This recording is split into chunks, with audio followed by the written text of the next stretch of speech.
at sa kasiguruhan ng kanilang pamilya. Pero alam nila na malaki ang maitutulong ng kanilang mga sakripisyo. At ngayon nga pong magbubukas ng muli ang mas marami pang mga food establishments, mas mahigpit na health, sanitation, and physical distancing guidelines po ang ating i-roll out para masiguro na while life goes on, we remain vigilant, safe, and protected. Para ibahagi po sa atin kung ano ang ginagawa ng ilang leaders ng food and beverage sector pagdating po sa new normal, inibitahan po natin ngayong hapon na ito ang Foodie Global Concepts President, Mr. Eric D., McDonald's Philippines President and Chief Executive Officer, Mr. Kenneth Yang, and Maxis Group Marketing Director, Mr. Mark De Hoya. Good afternoon po, Mr. D., Mr. Yang, and Mr. De Hoya. Pag-uusapan po natin ngayon kung ano po ang new normal sa food sanitation at kung ano naman po ang inaasahan nila sa kanilang mga customers upang manatiling ligtas ang pagkain, ang iba pang mga kliyente, maging ang kanilang mga empleyado kahit na po may pandemic. So bibigyan lang ho tayo ng kaunting impormasyon at saka mensahe ng ating mga bisita na pauunahin na po natin si Mr. Eric D., susunod po si Mr. Kenneth Yang, and then the last would be Mr. Mark De Hoya. Mr. Eric D.? Yes, thank you, Yusek.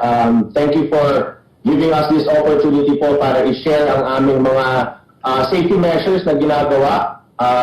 Nais po namin malaman na work namin ang DOH and the DTI also para makagawa ng mga guidelines in order for us to be able to live with this pandemic together. So, i-share lang po yung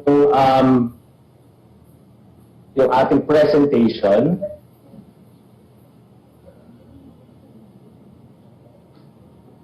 Share. Can you just share our presentation from that end?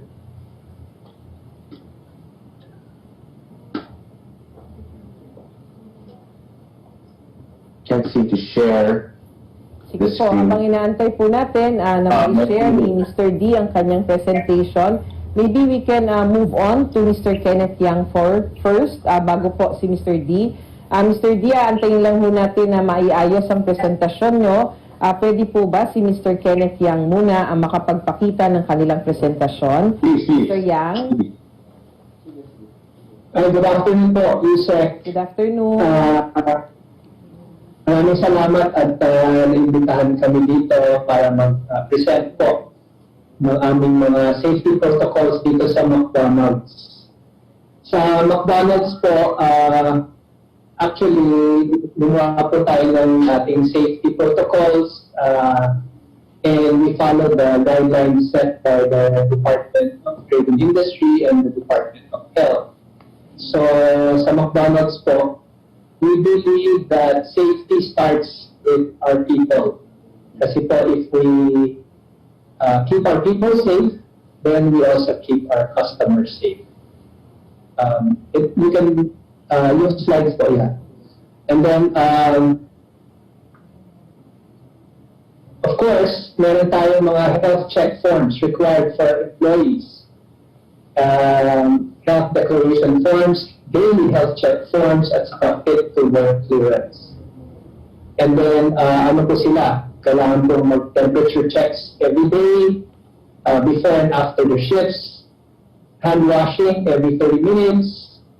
Kailangan po, pinaprovide po namin sila ng proper protective equipment like face mask, face shields, pati gloves na rin. And then, syempre, meron silang physical distancing sa kanilang crew rooms and then proper coughing etiquette.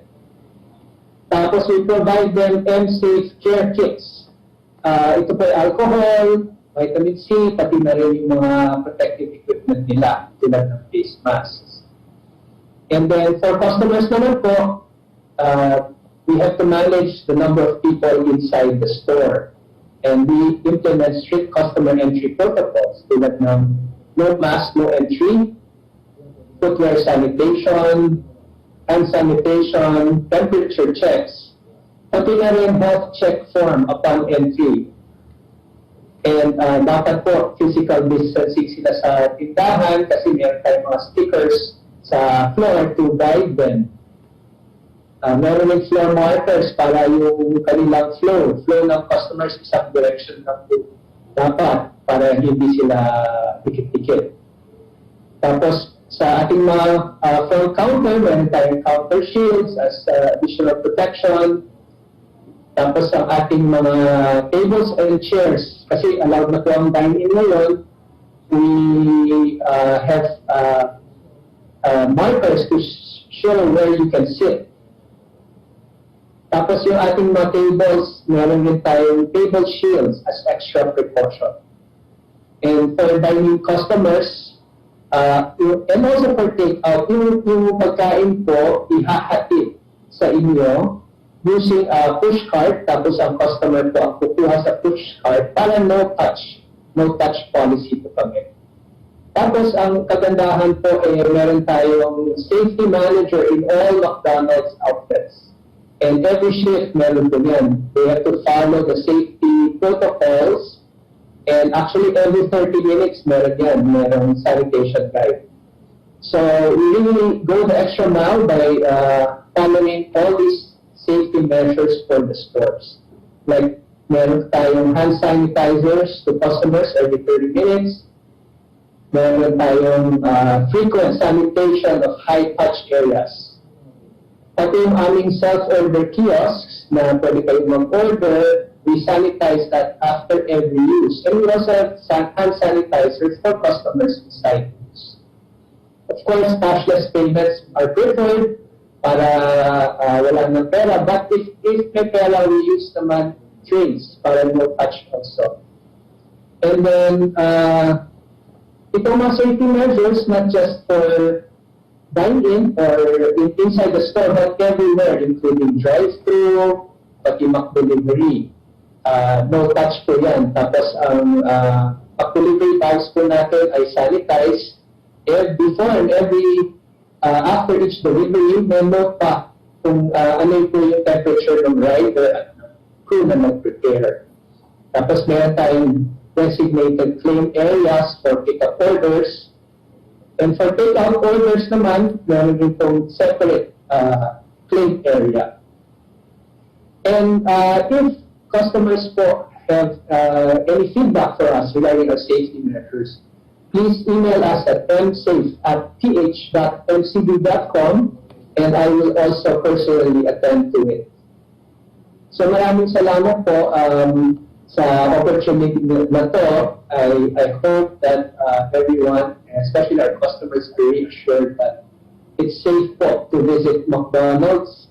Marami na po tayong mga stores. Over 600 of our restaurants are already open.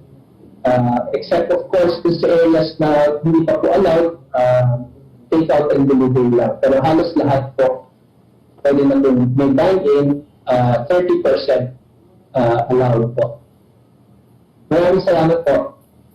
Thank you very much, Mr. Yang. Pag tinignan ho natin yung mga binigay na mga pamantayan ng McDonald's, makikita ho natin na talagang they aligned with the protocols that had been set forth by both DOH and DTI. So maraming salamat po sa McDonald's, Mr. Yang. And now we hear from Mr. Eric D. from the Foodie Global Concepts. Mr. D.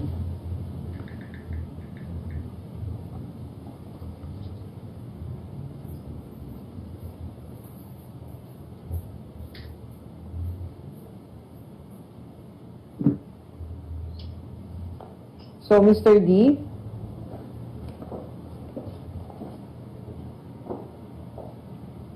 So, kung hindi pa... yes, Mr. I don't D. hear. Yes.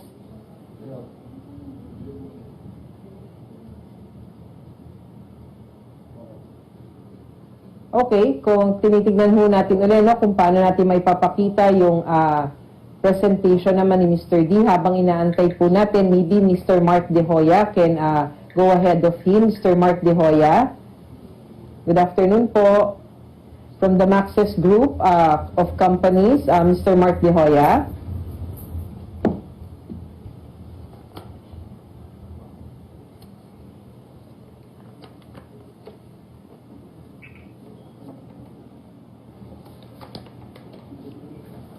So, Mr. Mark De Hoya?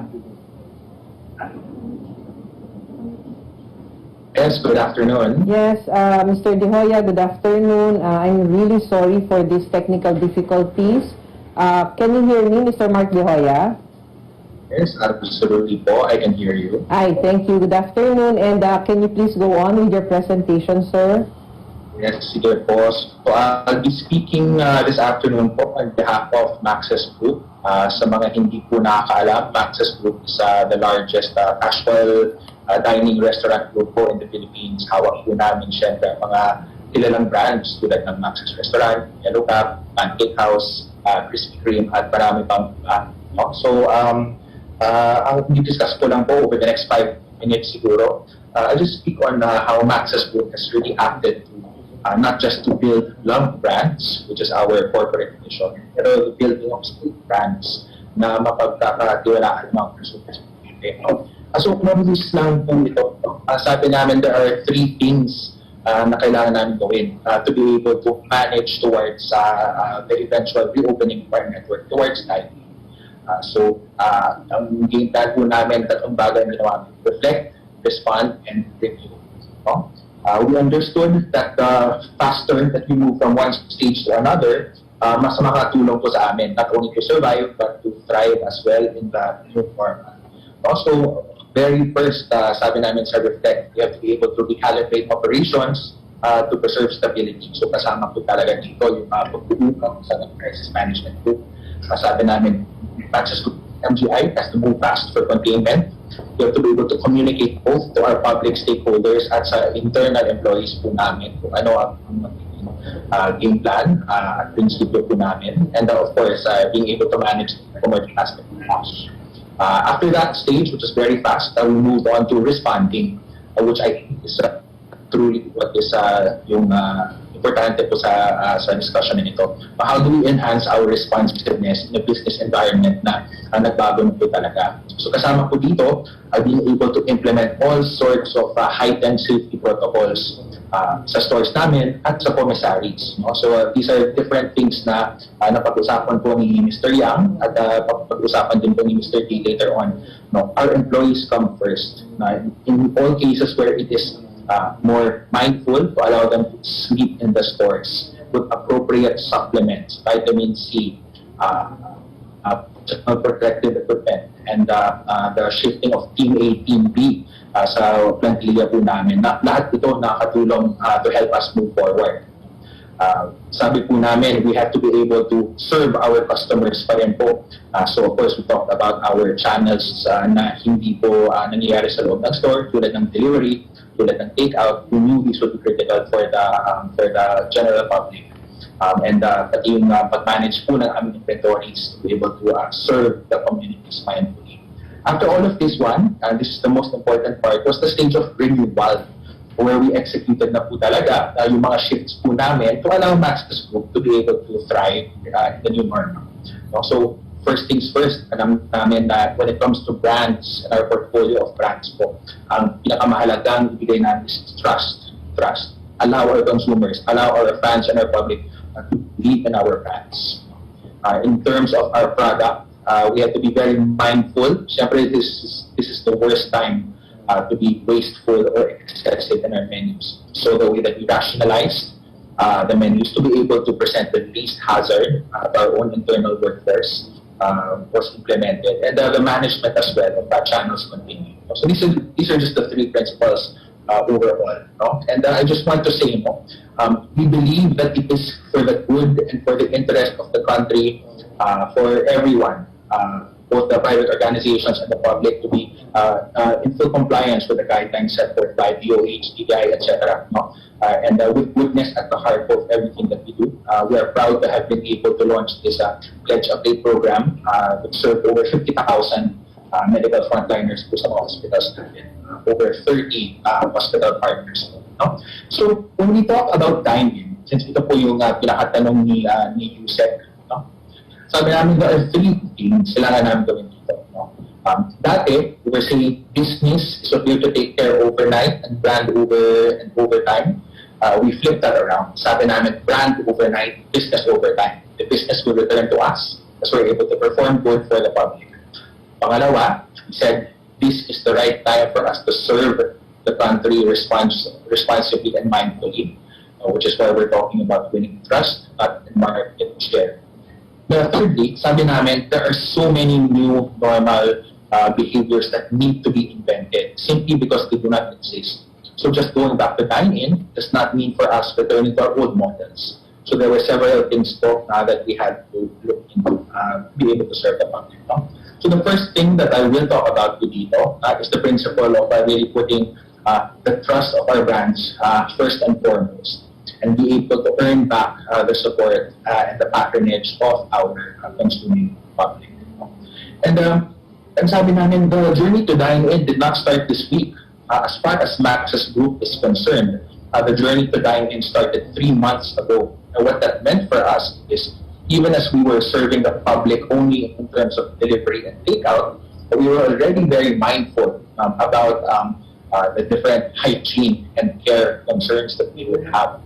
And Max's group is very proud to be able to say that we were one of the first large food groups to be able to publish our new safety protocols when it comes to off-premise consumption, whether it is the mandatory checking of temperatures ng mga customers natin, whether it's the casing of our food to be properly wrapped from the environment, going cashless, so on and so forth, right from the start, as soon as the quarantine was announced.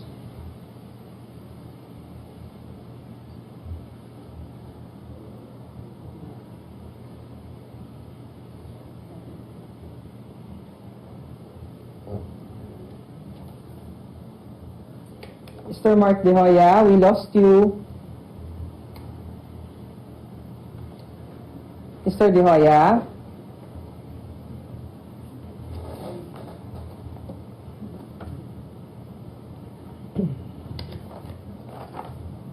So, tignan muna ho natin, dun po sa ating mga ibang kapanayam. Nandyan na ho ba si Mr. Mark De Hoya? Mr. Eric D? Bago po tayo magpatuloy ng ating pakikipagpanayam sa ating mga bisita sa ngayong araw, pumunta muna po tayo sa ating case updates. Para naman po sa ating case bulletin for today, narito po ang latest para sa araw na ito. Makikita po sa inyong mga screen na mula sa laboratory submissions yesterday na na-validate as of 4 p.m. today, meron po tayong 249 fresh cases na nagdaan sa ating talaan. Kung saan 128 ay galing sa National Capital Region, ang 56 ay mula sa Region 7 at 65 ay mula sa iba't ibang mga rehiyon. Para naman po sa mga late cases, nakapagtala po tayo ng 115 cases na ang mga resulta ay lumabas mahigit 3 araw na ang nakalipas, ngunit ngayon lamang po na-validate dahil ngayon lang din naibigay ng mga laboratorio sa atin. Sa 115 late cases na ito, 24 po ay galing sa National Capital Region, ang 3 ay galing sa Region 7 at ang 88 ay galing sa iba't ibang rehiyon. Kaya po ang total confirmed cases po natin as of 4 p.m. today, June 16, ay 26,781. Kung saan ang nadagdag sa araw na ito ay 364 cases. Inalis po natin ang 3 kaso sa total case count dahil na-verify po natin na negative sila. Ang isa sa kanila ay naidagdag na po natin sa cases ng recovered. 3 cases who were verified to be negative were removed from the total case count. Of the 3, 1 was tagged as recovered. Sa total confirmed po natin, meron po tayong 301 na naka-recover, kaya ang total recoveries po natin ngayon ay 6,552. Sa deaths naman, meron pong nadagdag na 5, kaya sa kasalukuyan po, 1,103 ang total deaths na ating naitala. Ang 2 po dito ay na-verify po namin na namatay noong June 7 at June 9. Ang iba pang updates po natin ay nasa BIP COVID-19 Situation Report or CITREP. Ito ay pinopost araw-araw sa ating official DOH Facebook page and Viber community. Maaari din po napuntahan ang ating COVID tracker sa doh.gov.ph. Ito po ay na-update pagkatapos po ng ating presser. The new normal needs new heroes. Patuloy po kaming nananawagan sa ating mga kababayan to be a bayani and put the bayan before the eye. Our hospital still needs nurses, medical technologists, contact tracers, and other frontline heroes in this World War C. Applicants can visit bit.ly/HCW hiring or the DOH Facebook page for more information.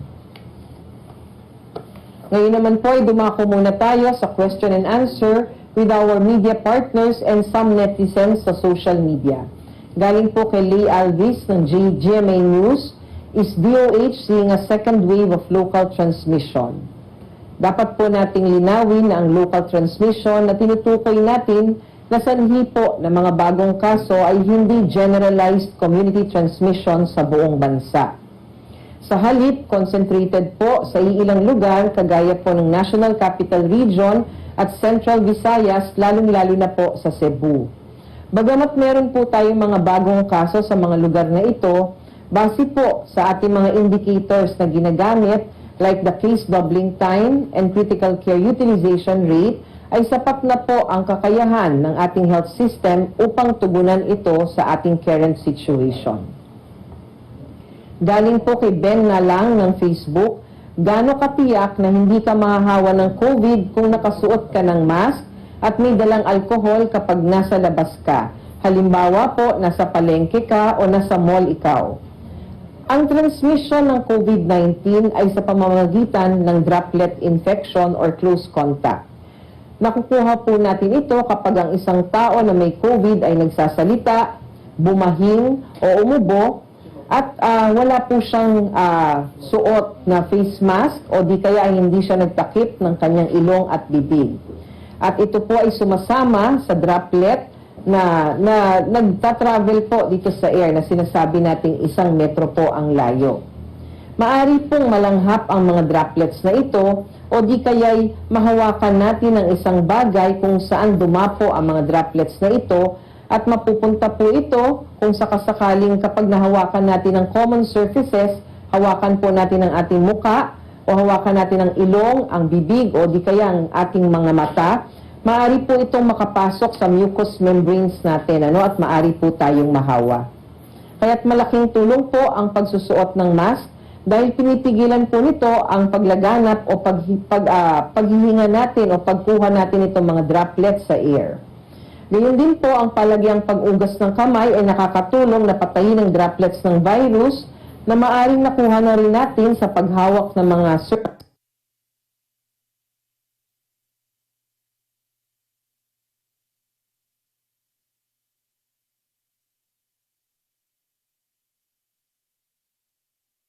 pakikipagpanayam natin sa kanya. Mr. Mark De Hoya. Mr. Mark De Hoya. Yes, good afternoon again, sir. We are very sorry about the technical difficulties. Can we now continue on with our discussion with you? Pwede niyo po bang ituloy yung dinidiscuss niyo po kanina? Go ahead, Mr. Mark.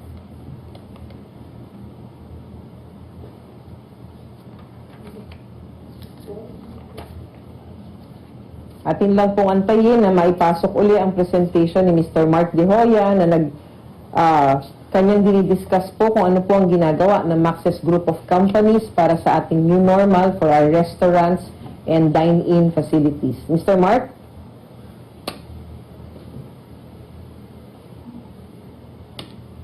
Yes, hello, good afternoon. Yes, good afternoon, sir. You may now continue with your discussion, sir. Yes po. Sige. So dito lang po sabi namin the way that consumers will define dine-in.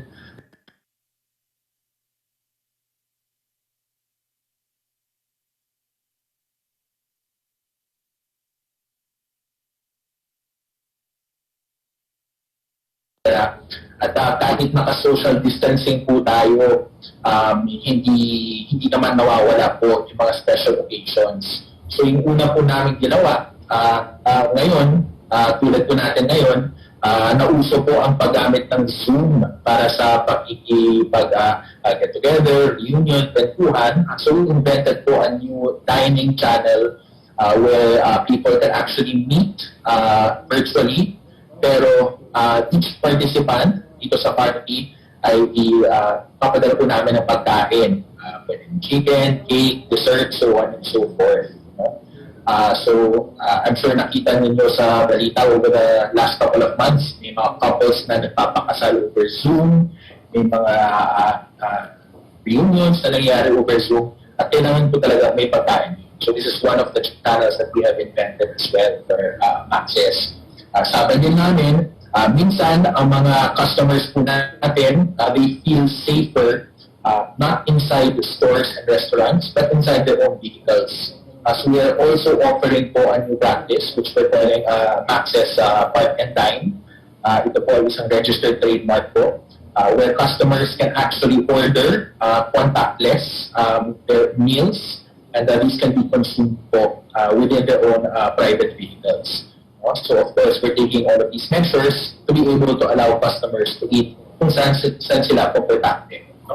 So yun lang po ang ending po ng presentation namin from Access Group. We hope you find it interesting, and that we are in support po of DOH and then the government in all of the efforts to be able to allow the nation to be able to climb out of our current situation. Maraming salamat po. Maraming salamat po, Mr. Mark De Hoya from the Maxis Group of Companies. Now we will hear from Mr. Eric D. Galing po sa Foodie Global Concepts. Mr. Eric D. Hi, good afternoon po. Thank you very much po. So, katulad ng sabi nila Mr. Mark and Mr. Yang, we are Foodie Global Concepts. We are actually the franchisees for Hoka-chan, Tim Ho Wan, Mesa, Filipino Modern. We have Pound, we have Flattery, we have Sunny's Cafe, and Bench Cafe. So, ini-introduce po namin ang deliciously safe dining within our group. What we're doing is making sure that we're working with the local governments para masunod ang lahat ng kanilang mga guidelines. So, what we're doing within the stores is that, of course, we always have to start with yung temperature checks natin.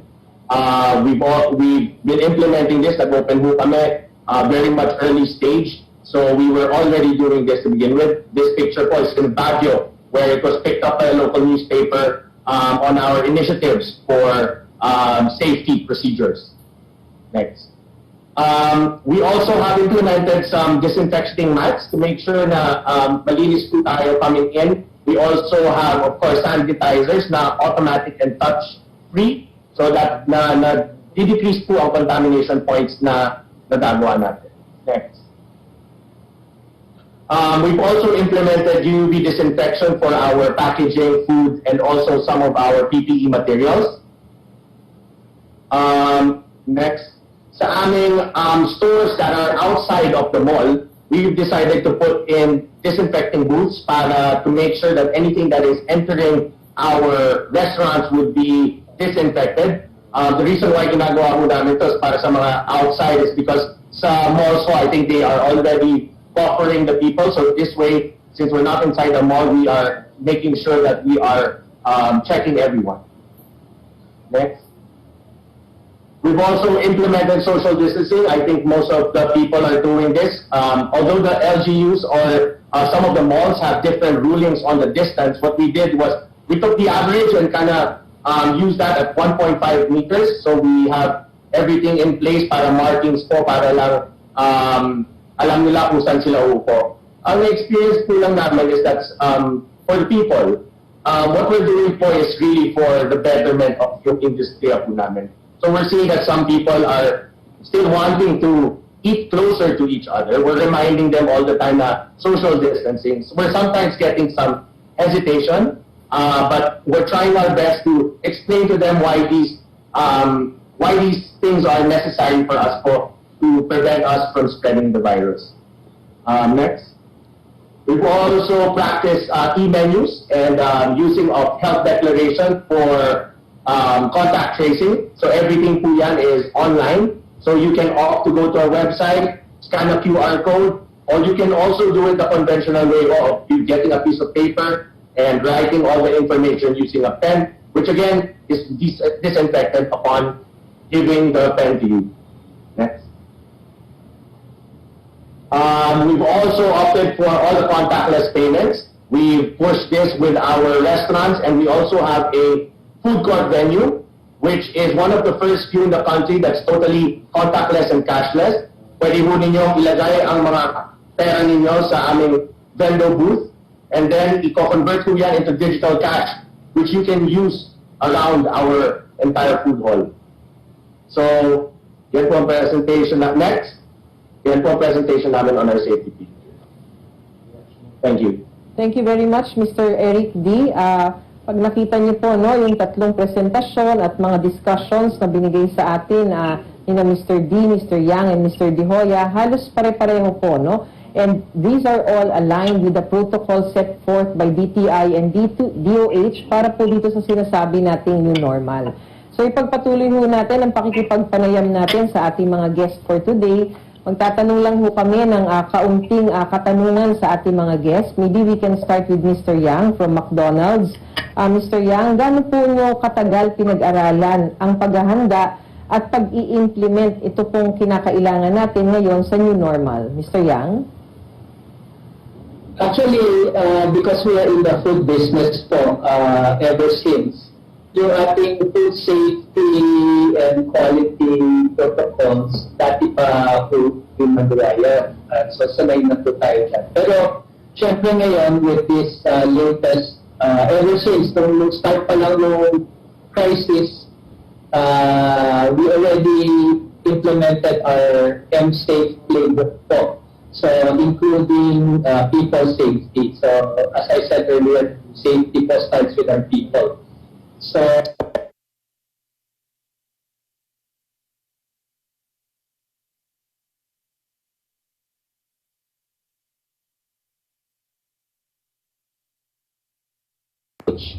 following their guidelines and incorporating also ours. So, para doon may ingat po tayo sa ating mga safety protocols.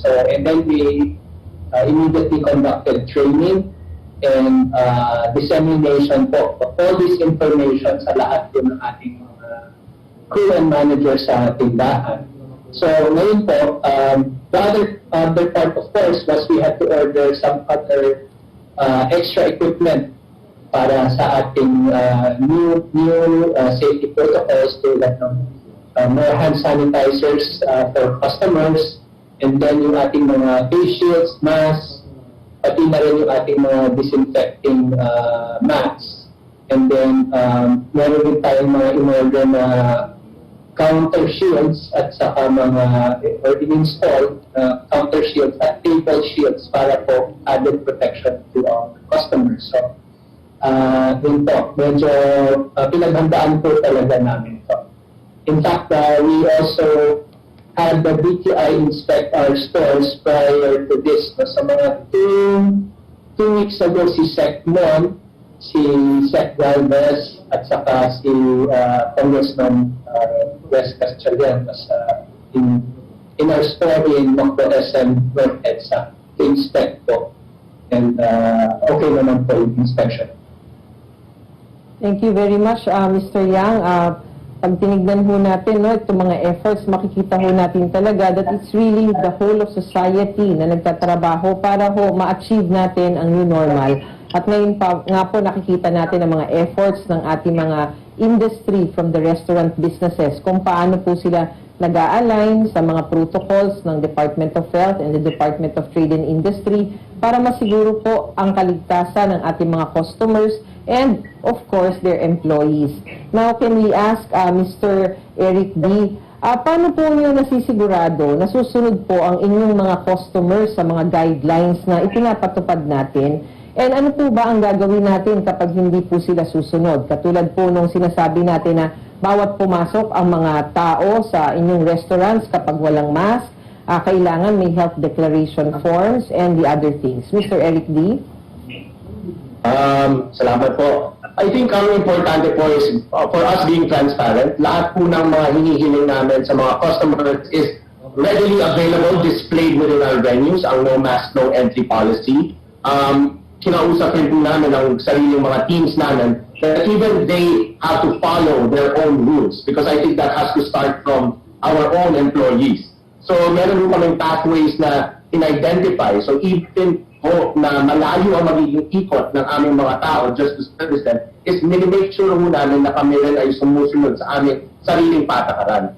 But more than that, kung paano po namin kakausapin ng mga customers po namin is gumawa po kami ng script para lang ho masigurado na tama ang pag-deliver ng mensahe namin towards sa mga customers namin at hindi naman po sila ma-offend kung bakit namin ginagawa itong mga bagay na ito. We have to remind them na para po sa safety namin, para sa safety nyo, at para sa safety natin lahat ang ginagawa naming mga procedures. Thank you, Mr. Eric D. No? So, napakaganda ng kanyang sinabi. Ang sabi po ni Mr. Eric D., they serve as the models. Kailangan kung ano yung gusto mong ipatupad sa iyong mga kliyente, ginagawa rin ng mga staff, mga employees, and of course, the heads of these restaurants para po susunod din sila kapag ka nagbigay tayo ng mga patakaran na ganito. Thank you, Mr. D. And now we go to Mr. Mark De Hoya. Mr. Mark De Hoya, paano po kaya kayo naghahanda para kung sakasakaling may emergency sa loob ng inyong food establishment or restaurants?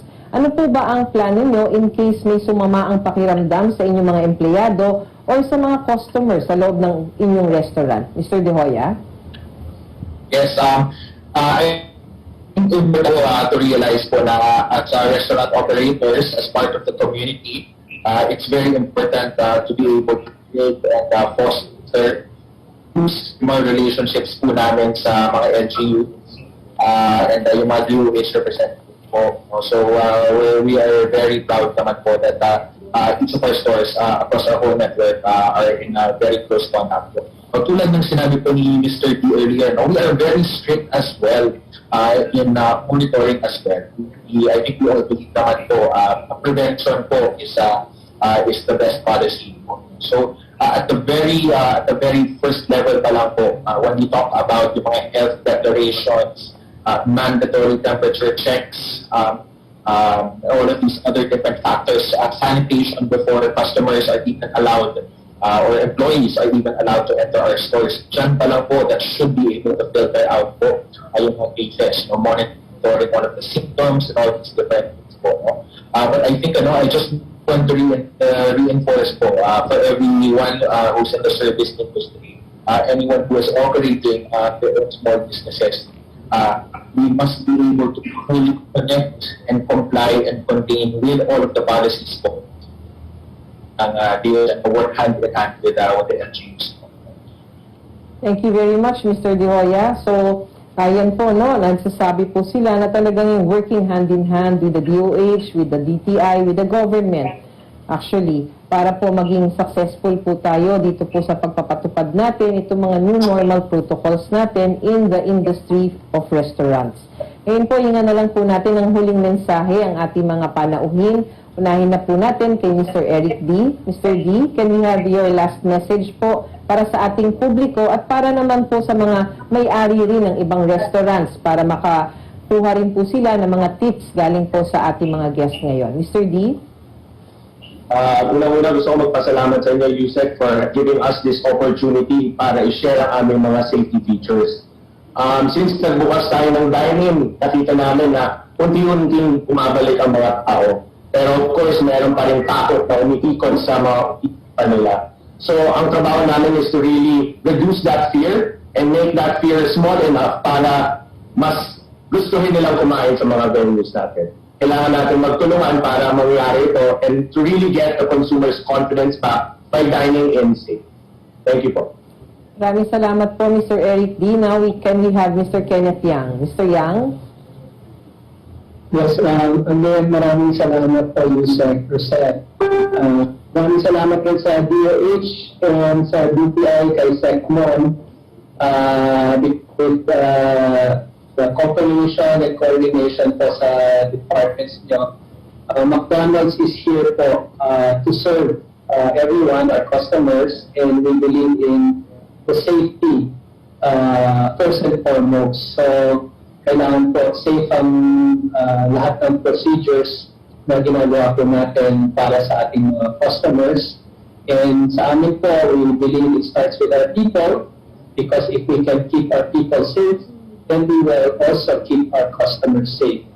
And makakaasa po ang publiko at ang Department of Health and DTI that all of your guidelines are in place in all of our restaurants all over the country.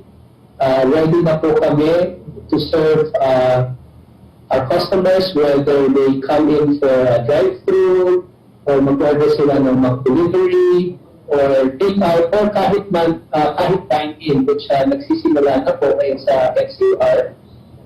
May mga siguro konting adjustment lang po tayo sa ating mga customers, but I think maintindihan din nila because this is for the safety of everyone, for their safety, most especially for the safety of also our own people. So I think if we all cooperate and we support each other in this way, we follow the rules and guidelines, and we can also make sure we are helping the country kasi hindi po tataas ang risk of transmission. So maraming salamat po at we want to let everyone know McDonald's is open. Lahat po ng tindahan, halos lahat po ng tindahan natin ay pas na to serve all of you. Thank you. Thank you very much, Mr. Yang. And now we have Mr. Mark De Hoya.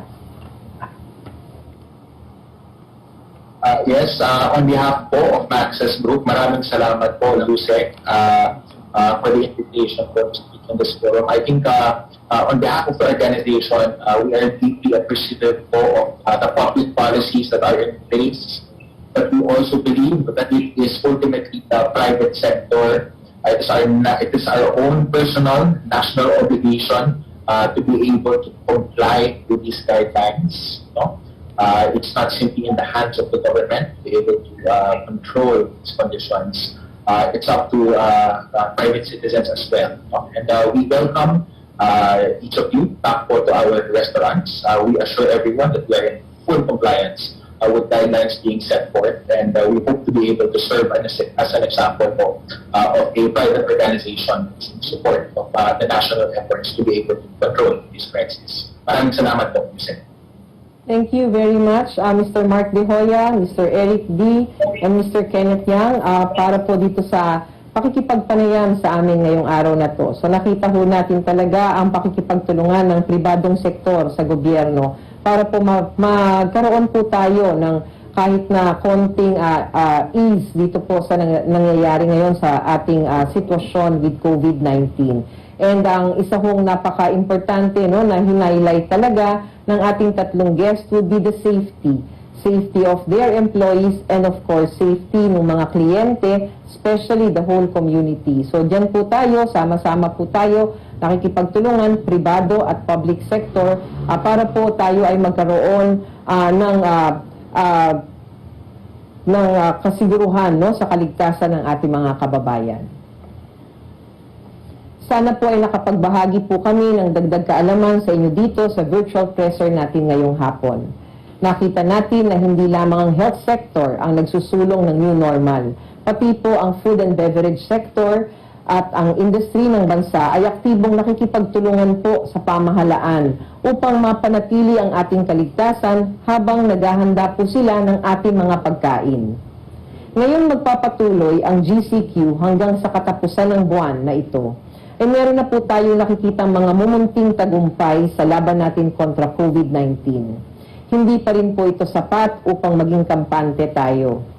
Kailangan pa rin po natin maging alerto at ipagpatuloy lang ang pagsasagawa ng ating mga nakasanayan ng health protocols, katulad ng pagsusuot ng face mask kapag lalabas sa bahay, palagiang paghuhugas ng kamay, pag-observe ng physical distancing, at pagpapanatili ng kalinisan sa ating kapaligiran.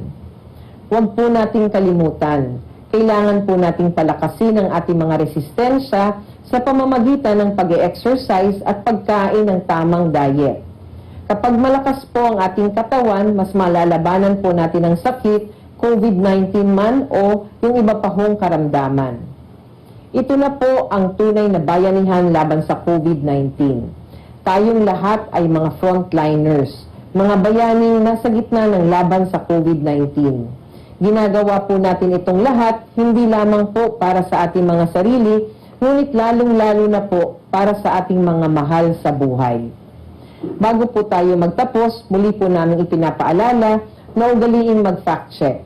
Tumingin tayo sa verified at legitimate sources lamang at siguraduhin tamang impormasyon bago i-share. Tandaan po natin, buhay at kaligtasan ang nakasalalay sa bawat click at share natin sa social media. Maging mas maingat tayo sa pagpapakalat ng impormasyon, lalong-lalo na sa ganitong panahon ng pandemya.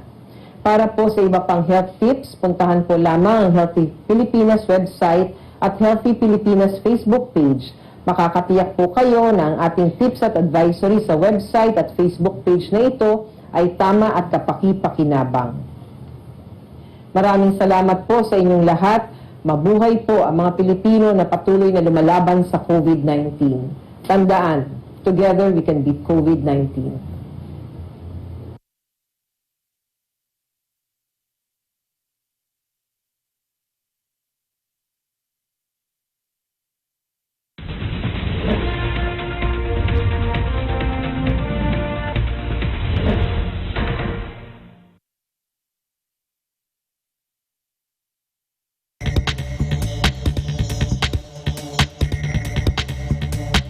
Mga balitang kinalap at tinagit ng mga Agila correspondent sa iba't ibang panig ng bansa. Pinakamalakas na puwersa, pinakamabilis na impormasyon. Dahil sa bawat bayan, may Agila. Maayadayad nga hapon sa mga Aklanon, maayong hapon sa mga taga Cebu at Davao. Mayap agat panapon sa mga Kapampangan at Diyos tapugak ngaw sa mga Ibanag. Magandang hapon Pilipinas, narito na ang mga pangunahing balita mula sa iba't ibang lalawigan hatid ng ating mga Agila correspondent sa iba't ibang sulok ng bansa. Sa ating headlines.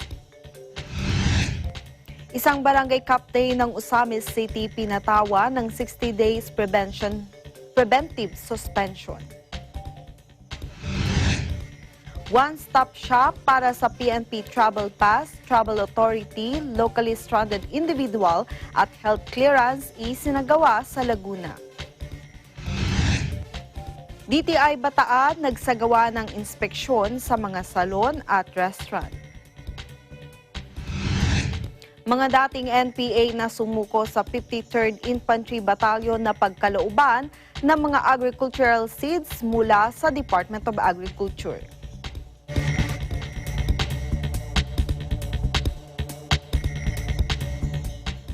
Sa detalye ng ating mga balita, 2 babae at 1 lalaki arestado sa magkakahiwalay na operasyon ng Laguna PNP. Si Antonio Lagunay Jr. sa detalye. Nagsagawa ng bypass operation sa Santa Rosa Police Drug Enforcement Unit. Kinilala ni Police Lieutenant Colonel Vicente Amante, Chief of Police sa nasabing lungsod, na ang mga babaeng suspek ay sina Annabel Camacho, 40 anyos, alias Taba, at Katrina Santos, 24 anyos, na kasabwat sa pagbebenta ng ilegal na droga sa Barangay Tagapo, Santa Rosa City, Laguna. Nakumpiska sa kanila ang 0.23 grams na hinihinalang shabu na may halagang 3,500 pesos at 500 piso na ginamit na bypass money. Samantala sa magkakahiwalay na operasyon ng Santa Rosa PNP, arestado si Luisito Leoncito, 32 anyos, alias Kokoy, nakatira sa Barangay Sinalhan sa parehong lungsod at may isa pang suspek, subalit ito ay nakatakas. Nakumpiska kay Leoncito ang hinihinalang shabu na 9 na piraso na tumitimbang sa 0.30 grams at nagkakahalaga sa 5,500 pesos. Sa kabuuan, na-recover sa 3 suspek ang 15 pirasong hinihinalang plastic sachet na shabu na may 0.53 grams na may 9,000 ang halaga at 500 pesos na bypass money. Ang mga suspek ay naharap sa kasong paglabag sa Section 5 at 11 na Republic Act 9165 o Comprehensive Dangerous Drugs Act of 2002. Mula sa Laguna, kasama si Bayani Esma para sa Eagle News. Ako si Antonio Laguno Jr. We live in interesting times. Samantala, 3 katawang inaresto ng mga otoridad dahil sa iligal na droga sa Capas, Tarlac. Si Godofredo Santiago sa detalye.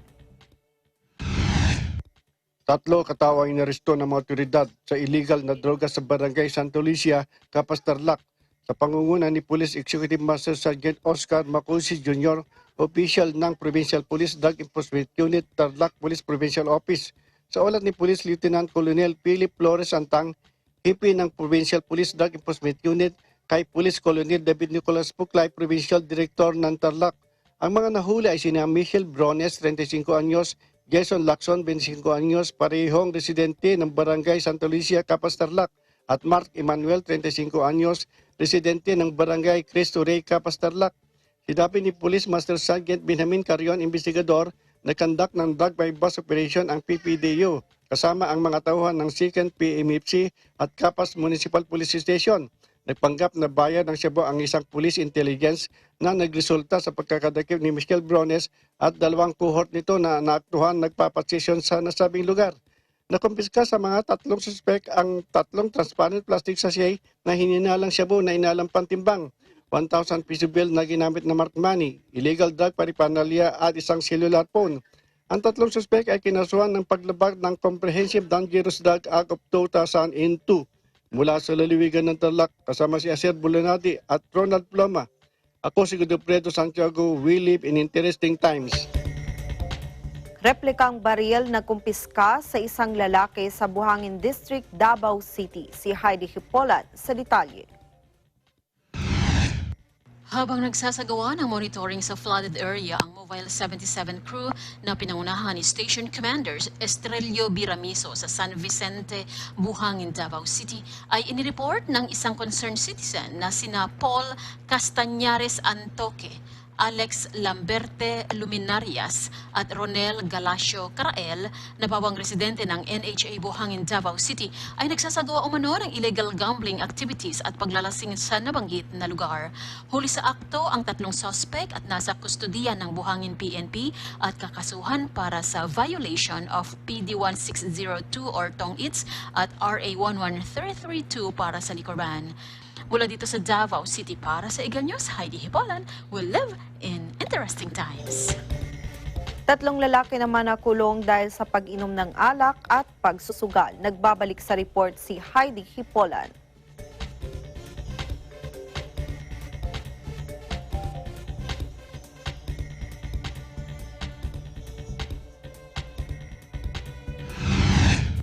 Habang nagsasagawa ng monitoring sa flooded area ang Mobile 77 crew na pinangunahan ni Station Commanders Estrelio Biramiso sa San Vicente, Buhangin, Davao City, ay inireport ng isang concerned citizen na sina Paul Castañares Antoque, Alex Lamberte Luminarias at Ronel Galasio Carael na bawang residente ng NHA Buhangin, Davao City ay nagsasagawa umano ng illegal gambling activities at paglalasing sa nabanggit na lugar.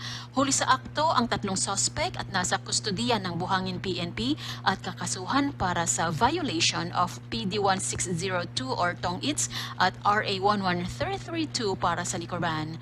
Mula dito sa Davao City para sa Eagle News, Heidi Hipolan, will live in interesting times.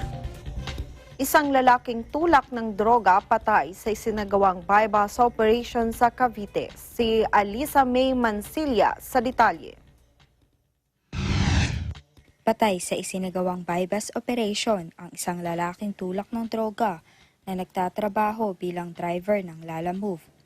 Dahil dito, malaya itong nakadadaan sa mga checkpoints, pati na sa pagbebenta ng ilegal na droga sa panahon ng pandemya.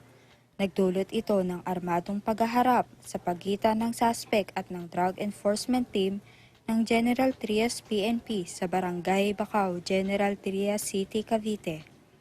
Kinilala ng Police Colonel Marlon R. Santos ang suspect na si Bobby C. Baron, isang delivery rider at residente ng Barangay Nyog 1, Bacoor City, Cavite. Naganap ang transaksyon ng droga bandang 11:30 ng gabi, kasama ang inatasan ng mga pulis na bumili ng droga at ang suspect na may dalang isang sachet na hinihinalang shabu at may timbang na 10 gramo at estimated street value na 60,000 piso. Isang pre-arranged signal ang naisagawa matapos ang matagumpay na transaksyon sa pagitan ng suspect. Nang maaresto ng operatiba ang suspect, ay agad na hinugot nito ang baril at pinaputukan ang opisyal. Agad namang rumisponde ang mga kasamahang opisyal na nauwi sa pagkamatay ng suspect. Nagsagawa ang SOCO team ng teknikal na pagsisiyasat at nakumpiska mula sa suspect ang isang unit ng kalibre 45 pistol Federal 1911 na may lamang 1 bala, magazine na may lamang 4 na bala, isang piraso ng fired cartridge case of kalibre 9mm, isang itim na bag na may isang pirasong 1,000 peso bill na ginamit sa transaksyon, at 6 na piraso ng plastic sachet ng shabu na may 30 gramo at may estimated street value na 200,000. Nasa pag-iingat na ng Cavite PNP Crime Laboratory ang mga nakuhang pirasong ebidensya para sa isasagawang forensic examination. Ang Cavite Provincial Office kasama ang walang tigil na pagsisikap at sama-samang paglaban kontra sa iligal na droga at lahat ng anyo ng kriminalidad ay nilalayon ang isang mas ligtas na Cavite na may mas masuportang komunidad. Mula sa Cavite, para sa Eagle News, ako si Eliza May Mansilla. We live in interesting times. Senior citizen arestado sa kasong RA 10591 o Comprehensive Firearms and Ammunition Regulation Act, si Elmi Elio sa detalye. Isang senior citizen na lalaki ang inaresto ng kapulisan sa Polanco matapos itong silbihan ng search warrant sa may barangay Dangi, Polanco, Zamboanga del Norte. Dala ang search warrant ni Police Major Hartzell Peter Villedo na ipinalabas mula si MTC Polanco na inisyo ni Presiding Judge Deborah P. Garcia Nazario sa pitsang June 10, 2020 sa kasong RA 10591 o Comprehensive Firearms and Ammunition Regulation Act. Nakilala ang naaresto na si Rinaldo Robiato Quismondo, 62 anyos, residente sa Purok Jimilina, Barangay Dangi, Polanco, Zamboanga del Norte. Nakumpiska ang isang kalibre 38 na revolver, 7 piraso na bala nito at 8 pirasong buhay na bala ng M16. Nasa kustodya na ng Polanco Municipal Police Station ang nadakip at mga nakumpiskang ebidensya para sa kaukulang disposisyon. Mula sa Zamboanga del Norte para sa Eagle News, Elmi Elio, we live in interesting times. Ang iba pang balita mula sa iba't ibang lalawigan sa pagbabalik ng Agila Probinsya.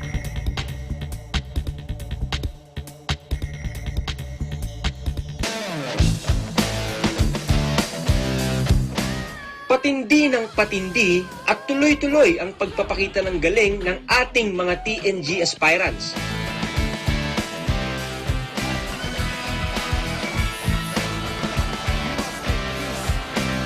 Abangan ng kanilang performances sa pinakamalaking talent competition sa buong bansa, Tagisan ng Galing.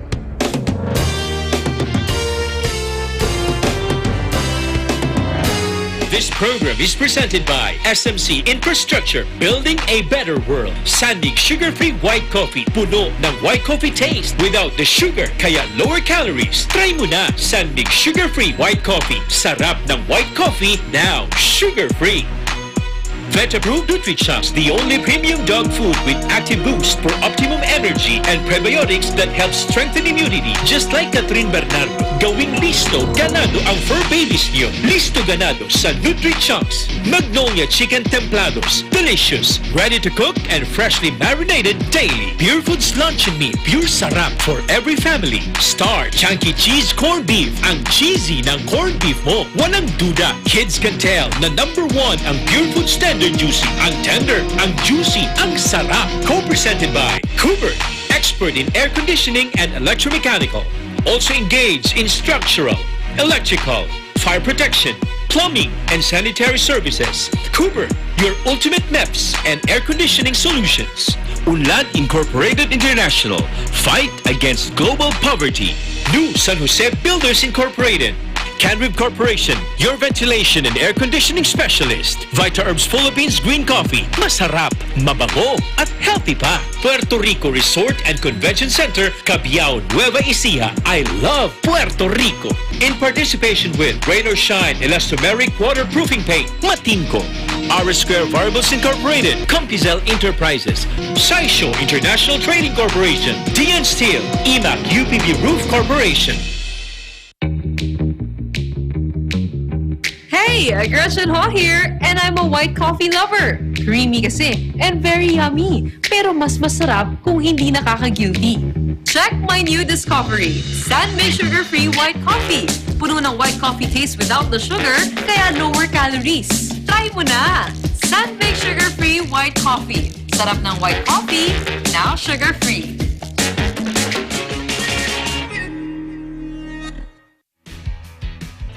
The successful development of TPLEX, or Tarlac Pangasinan La Union Expressway in 2009, a 4-lane toll road that extends from Tarlac City to Rosario La Union, with an additional approved extension of 56 kilometers all the way to San Juan La Union.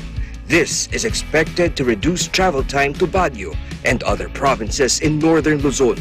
Realizing the vision of creating a better world for Filipinos fueled the team's focus. Listo at ganado ang baby ko sa vet-approved Nutri-Chunks with active boost and prebiotics na pampalisto. Made with real meat, with essential nutrients to help them grow healthy and happy. Listo, ganado sa Nutri-Chunks. Ikaw lang ang star ng buhay ko. Para sa akin, perfect ka. Ibang klase ang sarap ng corned beef mo. Ang cheesy ng corned beef mo. Pag Star Chunky Cheese Corned Beef, sarap ng corned beef, inangat pa ng real cheese cubes. Kaya perfect ang sarap. Star Chunky Cheese Corned Beef.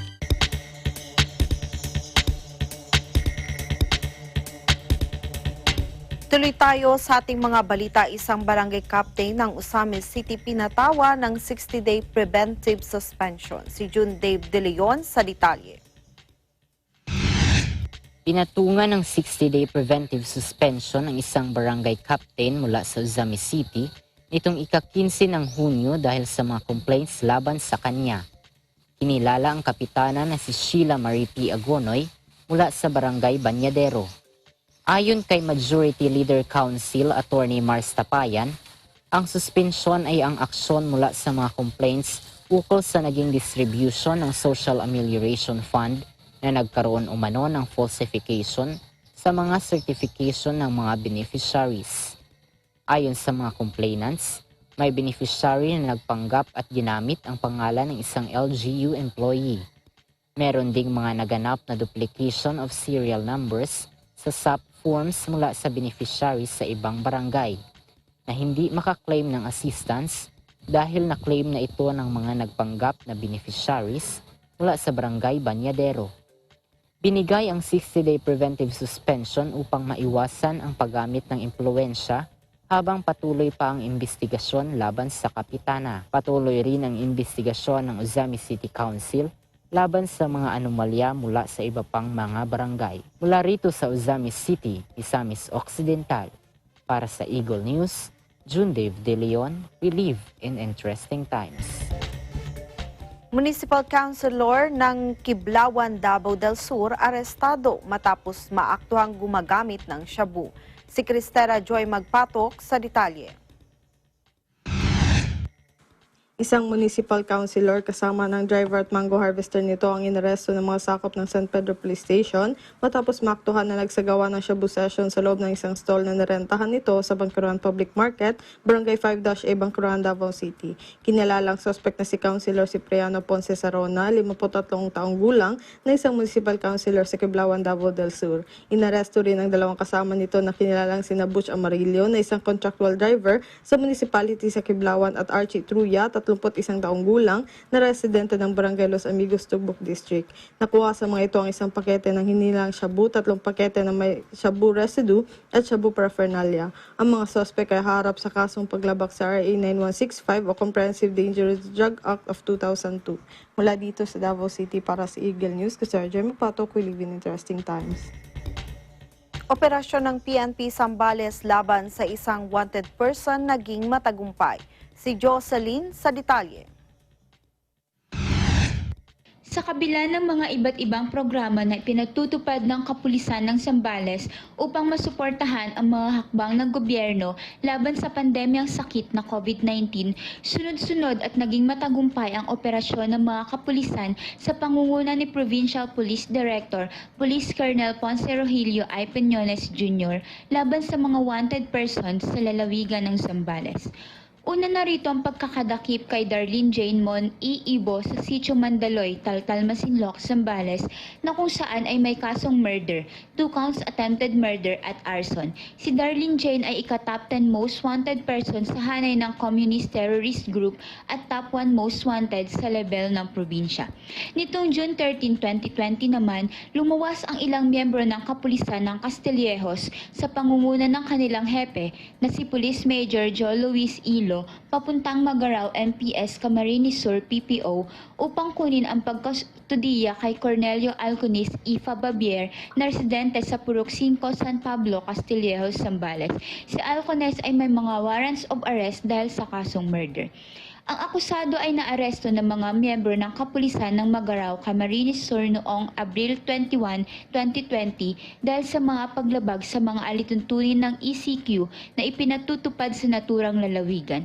Dahil sa agarang koordinasyon na ipadala ng kapulisan ng Castillejos, Zambales ang kopya ng mga warrants of arrest ng akusado na siyang basehan ng tuluyang pagkustudiya rito. Ang akusado ay kasalukuyang nakapiit na sa Olongapo City Jail mula sa Masinloc, Zambales. Para sa Eagle News, Jo Silin, we live in interesting times. Cavite Governor John Vic Rimulya hiniling sa Interagency Task Force na madaliin ang pagsasaayos ng transportasyon sa lalawigan upang hindi mahirapan sa biyahe ang mga taga Cavite. Muli ding hiniling ng gobernador sa IATF na payagan na sa Cavite ang pag-aangkas sa motorsiklo para sa mga mag-asawa. Ang detalye ihatid sa atin ni Jet Hilario. Hiniling ni Cavite Governor John Vic Rimulya sa Interagency Task Force na sana ay maayos na agad ang problema pagdating sa transportasyon sa lalawigan. Dahil sa aabot sa mahigit 200,000 mga taga Cavite, ang araw-araw ay nahihirapang bumiyahe. Dagdag pahirap din anya dito ay nabago din ang ruta ng mga bus at tumaas din ang pamasahe. Nanawagan din ang gobernador sa IATF at sa pamahalaan na sana ay makita din nila ang kalagayan ng mga taga Cavite, lalo na ng mga nagko-commute patungo sa kanilang mga hanap buhay. Ang pinakamahirap talaga yung public transportation at araw-araw iniisip ko kung paano ko gagawin yon. Paano ko ayusin ang public transportation sa atin. Pero pagdating sa bus, pagdating sa jeep, lalong-lalo ng mga bus, nagbago ang mga ruta at nagmahal ang presyo ng paglakbay, ako'y nakikiusap sa IATF na maayos natin at the soonest possible time dahil hirap na po ang mga taga Cavite. Every day, almost 200,000 na nabiyahe papuntang Cavite on a normal day. Pero ngayon po ay maraming ayaw na. Samantala ay nakiusap ding muli sa IATF si Rimulya na payagan na sa mga mag-asawa ang pag-aangkas sa motorsiklo. Sa Facebook Live post ng gobernador, sinabi nitong maaari namang mag-issue ng couples pass ang mga nasa local level para patunayan na ang mag-asawa o ang mga mag-partner na magkaangkas sa motorsiklo ay nakatira sa iisang tahanan. Ang pakiusap ko sa IATF, sana payagan nyo na ang mag-asawa. On the local level, pwede naman kami mag-issue ng couples pass para patunayan na mag-asawa sila na parehong bahay tinitirahan nila. Pero nakatatlong tanong na po ako, nakadalawang sulat na, pero hanggang ngayon ay hindi pa rin nagpapalit ng patakaran. Hindi yung sa pinapangunahan kayo, gusto ko lang humalaman ng mga taga-IATF na ano ang dinadaanan ng mga tao namin dito sa Cavite. Mula dito sa lalawigan ng Cavite, para sa Eagle News, ako si Jet Hilarion, we live in interesting times. Dipolog City nakapagtala ng unang kaso ng COVID-19. Si Roosevelt Mondenido sa detalye. Nagulat ang taga-Dipolog noon nang dumating dito ang isang 23 anyos na babae mula sa Cebu City at nagpositibo sa COVID-19. Napag-alaman na ang nasabing babae ay isang kontraktual worker sa DSWD at pagkatapos ng kanyang kontrata sa Cebu ay umuwi siya noong Hunyo 6 patungong Zamboanga City. Ngunit dito siya dumaan sa Dipolog City, lula ng medallion shipping dahil sa meron din siyang kamag-anak dito na nasa Purok 2, Barangay Santa Isabel, Dipolog City. Sa isinagawang press conference sa Interagency Task Force ng Dipolog City na pinangunahan ni Mayor Daryl Dexter Uy, ay napag-alaman mula kay Dr. Esmeralda Nadila na ang nasabing babae noong Hunyo 8 habang nasa kanyang kamag-anak ay nagdanas umano ng mild symptoms.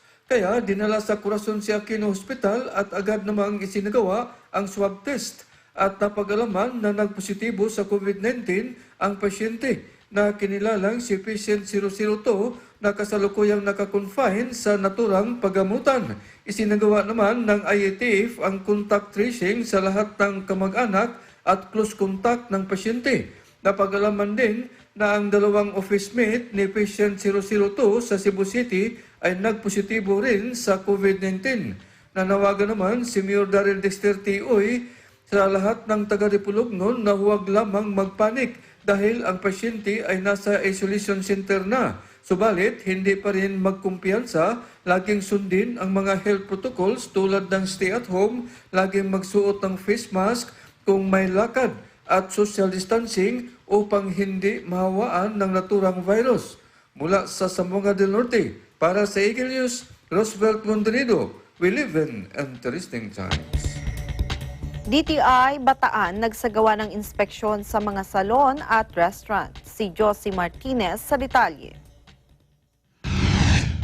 Sorpresang nagsagawa ng inspeksyon ng Department of Trade and Industry o DTI Bataan sa mga nagbukas ng mga barbershop, salons at mga dine-in restaurants sa siyudad ng Balanga. Pinangunahan ni DTI Bataan Provincial Director Ms. Nerin Cabahog at staff nito ang nasabing inspeksyon. Ayon sa kanya, lahat ng nabisita nila ay sumang-ayon at sumunod sa Health and Safety Standards Protocol na itinakda ng DTI. Ngayong pinapayagan na silang mag-operate sa panahon ng General Community Quarantine o GCQ sa lalawigan. Ang mga nasa salons o barbershops, maging ang mga restaurants ay hindi pinapayagan na pumasok ang walang face mask, dumadaan sa foot bath na may disinfectants, chine-check ang temperature sa pamagitan ng thermal scanner, ina-alcohol at sinasanitize ang bawat gamit sa bawat customers. Mayroon din silang logbook para sa mga customers at nakasuot ng proper PPE ang mga hairdressers. Kagaya sa mga dine-in restaurants na nagbukas na, limitado lang ang kanilang mga customers sa bawat araw ng kanilang operasyon mula June 7. Bawal ang face-to-face dine-in.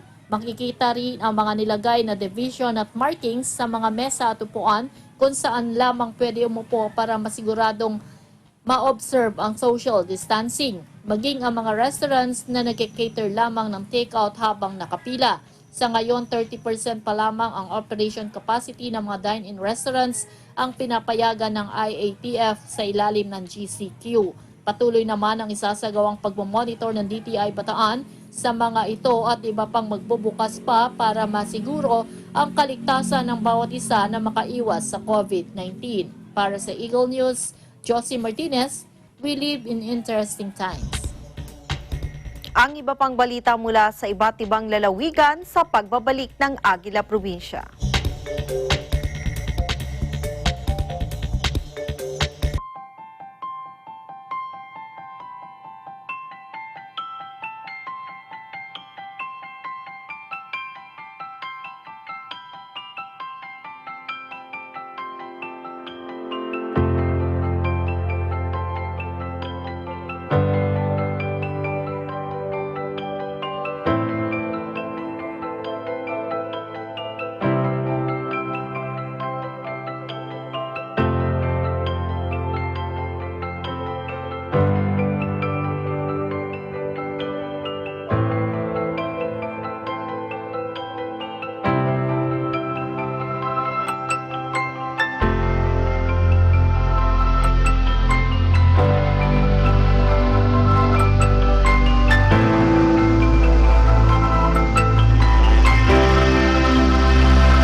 Sanay pa rin ang ating mga balita, one-stop shop para sa PNP Travel Pass, Travel Authority, Locally Stranded Individual at Health Clearance isinagawa sa Laguna. Si Antonio Lagunoy Jr. sa detalye. Isinagawa sa Alonte Football Stadium ang one-stop shop para sa pagkuha ng PNP Travel Pass, Travel Authority, Locally Stranded Individual at City Health Clearance. Ito ay isang kolaborasyon ng Office of the Mayor, City Health Office at Philippine National Police upang makakuha ng anumang dokumento na kakailanganin sa pagkuha ng Binyan Travel Pass, one-stop shop. mula sa CHO medical clearance para sa PNP travel pass issuance. Makikita ang pagsunod ng mga mamamayan sa physical distancing, pagsusuot ng face mask at mayroon ding hand washing at temperature scanning na alinsunod sa protocol na ipinatutupad ng IATF. Pangunahing layunin nito na mapabilis at maayos na pagkuha ng mga requirements sa iisang pagkakataon at dako lamang. Mula sa Laguna, kasama si Bayani Yesma at Arnel Aleroso. Para sa Eagle News, ako si Antonio Lagunoy Jr. We live in interesting times. 40% ng small and medium enterprise sa Zamboanga City posibleng magsara dahil sa extension ng General Community Quarantine. Si Eli Dumapok sa detalye. Nababahala ngayon ang dating presidente ng Zamboanga City Business Chamber na si Ginoong Pacholo Soliben sa posibleng tuluyang pagsasara umano ng ilang mga negosyo sa lungsod dahil sa tuloy-tuloy na ipinahihiral na General Community Quarantine hanggang June 30 taong kasalukuyan. Paliwanag ni Soliben, nasa 40% na sa mga negosyante sa lungsod ang nalulugi umano sa kanilang negosyo dahil sa higpit pa rin umano na pagpapatupad ng quarantine pass sa mga residente kahit nasa ilalim na sa GCQ ang Zamboanga City. Sa ilalim daw ng GCQ, nakapagbubukas na ng negosyo ang mga essential business establishments sa lungsod. Kaya lang walang bumibili dahil bukod sa higpit na pagpapatupad ng quarantine pass, walang nakakalabas ng bahay. Ilan lamang sa mga Q.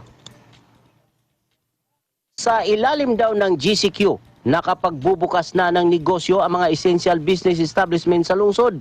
Kaya lang walang bumibili dahil bukod sa higpit na pagpapatupad ng quarantine pass, kung kaya walang nakakalabas ng bahay.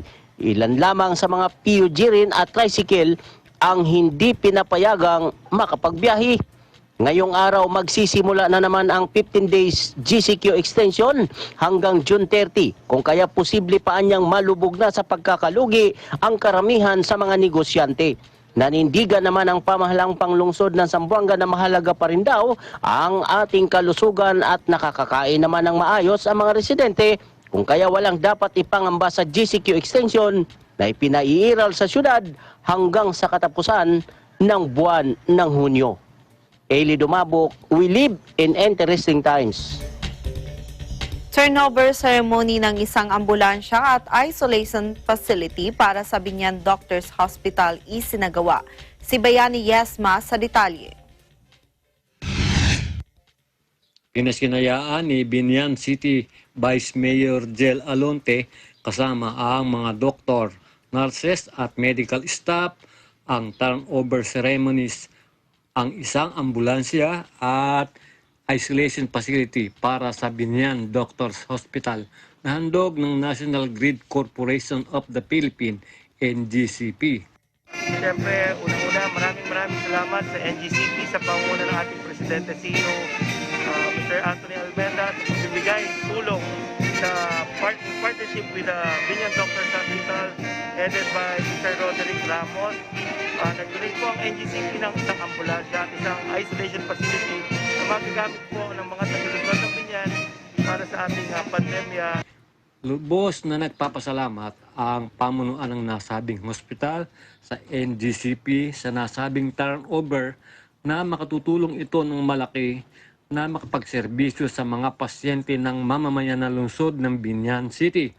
Mula sa lalawigan ng Laguna, para sa Eagle News, kasama si Antonio Lagunoy Jr., ako si Bayani Yesma, we live in interesting times. Computer at internet connection libre sa Bungtolan, Vigan City, Ilocos Sur. Si Mernalyn Guzman sa detalye. Sa paglaganap ng COVID-19 pandemic, madami ang naperwisong kabuhayan at lalong-lalo na sa edukasyon ng mga mag-aaral. Kaya naman ang Pambansang Federasyon Sangguniang Kabataang President, Jaja Tabius, ay naglunsad ng isang proyekto sa Barangay Bungtulan, Siyudad ng Vigan, sa probinsya ng Ilocos Sur ng isang computer room. Ito ay may 4 na computer set at internet na pwede lamang gamitin kung ito'y may kaugnayan sa pag-aaral at trabaho ng nasabing barangay. Bibigyan lamang ang bawat gagamit nito ng 3 oras kada araw. Libre rin ang pagprint na nilimitahan lamang sa 20 pahina. Labis ang pasasalamat ng buong barangay na pinangunahan ng punong barangay Jeronimo Arde. Dahil malaking bagay ang proyektong ito, lalo pat nauuso na ngayon ang online classes na kung saan online na rin ang pasahan ng mga requirements.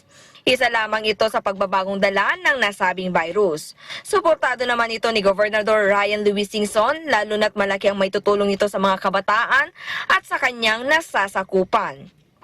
Mula rito sa probinsya ng Ilocos Sur, para sa Eagle News, Mernalyn Guzman, we live in interesting times.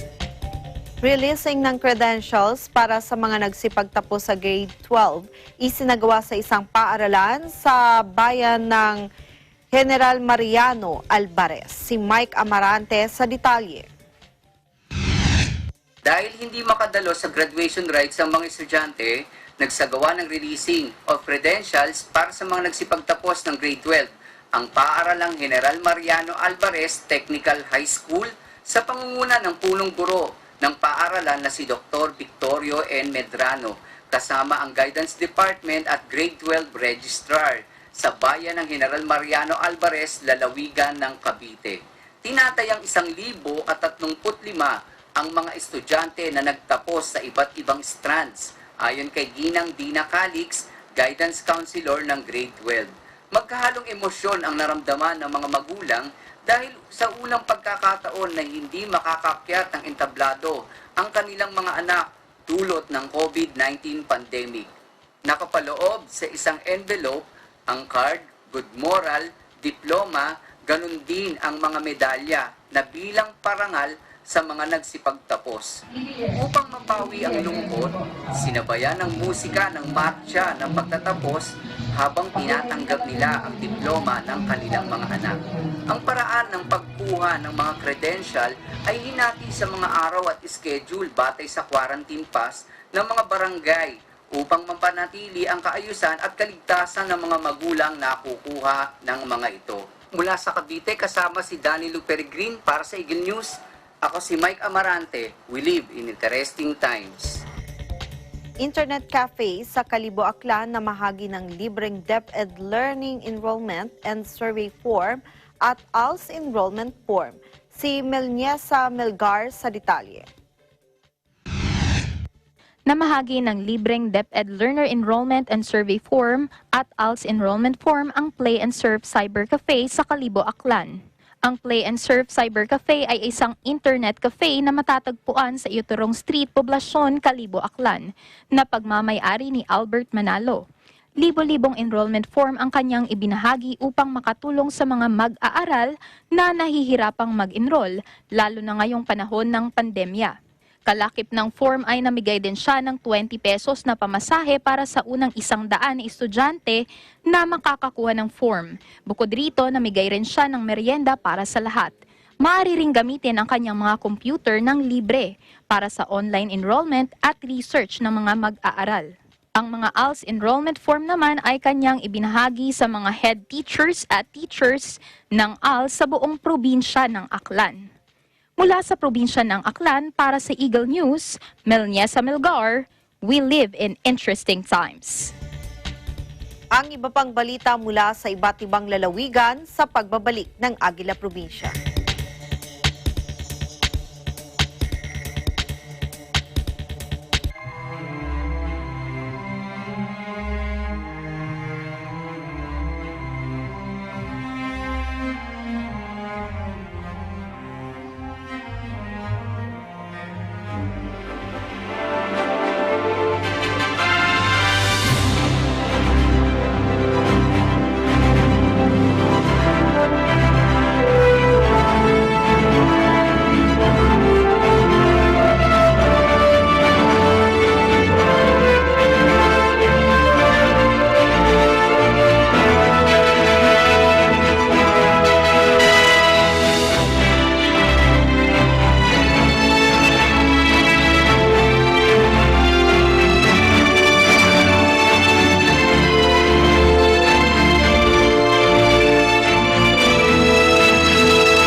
Flyover sa Magsaysay Road, Baguio City ginawang 2-lane traffic scheme. Si Freddy Rolyoda sa detalye. Makalipas sa ilang taong pag-uusap ng LGU at ahensya ng DPWH ay pinal na na-implement ang dati ay suggestion lamang na maging two-way traffic scheme ang isang flyover na matatagpuan sa Magsaysay Road, Baguio City. Sa pangunguna ni Baguio City Mayor Benjamin Magalong, kasama ang ilang kinatawan ng DPWH, Baguio City Engineering Office at City Traffic and Transportation Management Committee, headed by Sir Ted Tan, ay pinasinayanan ang naturang flyover sa pamamagitan ng isang simpleng ribbon cutting ceremony. Ayon kay Ginong Ted Tan, ginawang 2-lane traffic scheme ang naturang flyover para maibsan ang mabigat na daloy ng trapiko sa bahagi ilalim ng flyover dahil sa pagdagsa ng mga commuters at lalong paglobot pagtaas ng volume na mga sakyang nanggagaling sa Bucaucan Road at Baguio City papunta ng Trancoville at La Trinidad Benguet. Base sa obserbasyon ng ilang mga drivers ng pribado at pampublikong sasakyan, nakatulong para sa kanilang naturang panukal at implementasyon matapos ang pagluwag ng kalsadang nasa ibabang bahagi ng flyover hanggang tuloy-tuloy sa pag-usad ang mga motorista.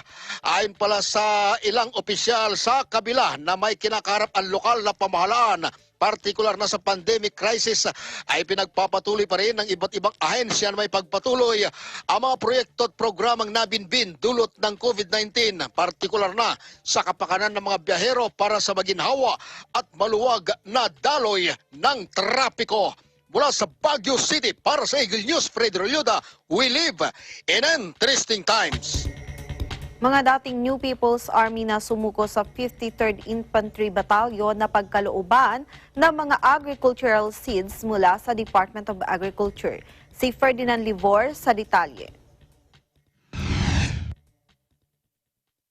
Napagkalooban ng libreng agricultural seeds ang mga dating New People's Army na sumuko sa 53rd Infantry Matapat Battalion. Bawat isa sa kanila ay nabigyan ng agricultural seeds na okra, ampalaya, kalabasa, kamatis at iba pang pwedeng mapagkitaan sa pagsasaka. Ayon kay Director Rad Donsideno, Regional Executive Director ng DE9, ang pamamahagi ng agricultural seeds ay isang programa at inisyatibo na may kaugnayan sa Task Force to End Local Communist Armed Conflict. Dagdag ni Sidinyo, may nakatakdang seminar rin ang DE9 sa mga former rebels para maturuan ito ng mga tamang kaparaanan sa pagsasaka. Nagpasalamat naman ang pamunuan ng 53rd IB sa DE9 dahil hindi nila pinabayaan ang mga FRs ngayong may COVID-19 pandemic. Para sa Eagle News, Ferdinand Libor, we live in interesting times. 116 na kasapi ng left-leaning organization sa Tarlac nanumpa ng katapatan sa pamahalaan. Si Aser Bulanari sa detalye. Nasa 116 na kasapi ng left-leaning organization sa Tarlac ang nanumpa ng katapatan sa pamahalaan na sinaksihan ng mga opisyal at mga tauhan ng Philippine National Police at Armed Forces of the Philippines na ginanap sa barangay Kutkut 2nd, Tarlac City. Ang nasabing panunumpa ay pinangunahan ni Police Brigadier General Rodel Orden Sermonia, Regional Director ng Police Regional Office 3, na itinaon ang aktibidad sa Araw ng Kalayaan ng Bansa. Kabilang sa mga opisyal ng PNP at AFP na sumaksi sa nasabing aktibidad ay sina Police Colonel David Nicolas Poclay, Provincial Director ng Tarlac, Philippine Army Lieutenant Colonel Norberto P. Robin Jr., Commander ng 3rd Mechanized Infantry Battalion, Police Lieutenant Colonel Alex M. Apolonio, Chief of Police ng Tarlac City Police Station, Police Major James P. Tayag, Chief ng Provincial Police Community Affairs and Development Branch of PCAB at iba pang mga opisyal. Matapos ang panunumpa at ilang programa, naghandog ang mga opisyal ng tahuan ng PNP at AFP ng mga ayuda o relief goods sa mga nanumpang grupo na pinangungunahan ni Florida Sibayan alias Kapong, chairman ng samahan ng magbubukid sa Hacienda Luisita, at ang grupong Ambala. Kasama sina Fred Pasto, June Santiago at Ronald Pluma. Ako si Aser Bulanari, we live in interesting times. Lokal na pamahalaan ng Dipon pinagkalooban ng PPEs at ilang kagamitan para sa mga frontliners. Si Idel Ala sa detalye. PPE sa tilang kagamitan, ipinaabot ng FCF Minerals Corporation sa lokal na pamahalaan ng Difun.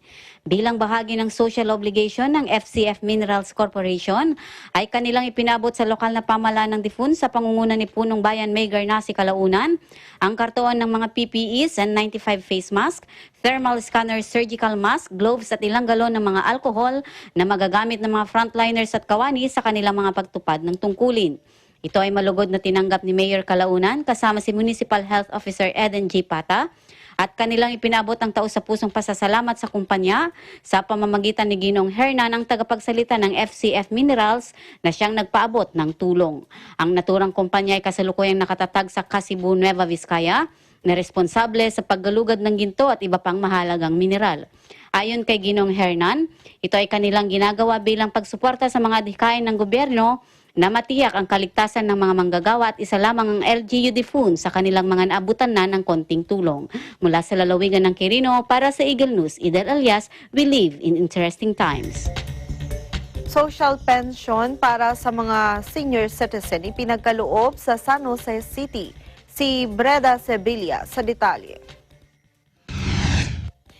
Ipinagkaloob ang social pension sa 807 senior citizens buhat sa 38 barangay sa lungsod ng San Jose City, Nueva Ecija, kasama si Vice Governor Antonio Umali sa pangangasiwa ng pamamahagi ng social pension sa mga senior citizens sa 5 barangay ng lungsod. Personal na kinumusta ng Vice Gobernador ang mga lolo at lola na pumunta sa Barangay Palestina, Barangay Caloocan, Barangay Kita-Kita, Barangay Santo Niño First at Barangay Sinipit Bubon.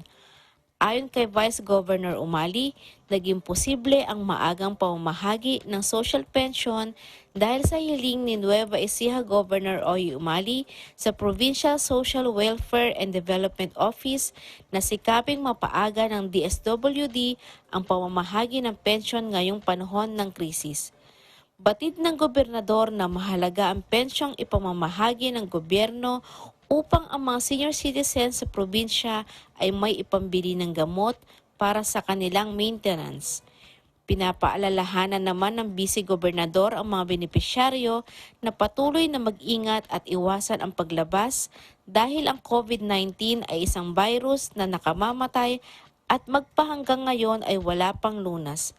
Sinabi rin niya na gagawin nila ang kanilang magagawa para patuloy na matulungan at masuportahan ang mga senior citizens ng lalawigan. Mula rito sa City Nueva Ecija, kasama si Ella Reyes para sa Eagle News, Brenda Sevilla, we live in interesting times.